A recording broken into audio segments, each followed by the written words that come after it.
Guys আজকে আমরা surprise party করতেছি ওয়াসিমের জন্য। ওয়াসিম কিন্তু কিছুই জানে না এই সম্পর্কে।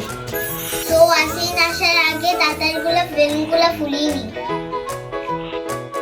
এই কাজে মামা আমাকে হেল্প করছে। তো আমরা এক এক করে সব বেলুনগুলো ফুলিয়ে নিব। তো গাইস আমাদের বেলুন ফুলানো শেষ। এখন আমরা বেলুনগুলো সেট করব। ওয়াও কত সুন্দর হয়েছে। এবার আমি কেকটা নিয়ে আসি। এই যে গাইস আমরা কেক নিয়ে এসে পড়েছি। চলো এবার খুলে দেখি। ওয়াও তো গাইস আমরা সব রেডি করে নিয়েছি। এখন আমরা ওয়াসিমকে ডেকে নিয়ে আসব।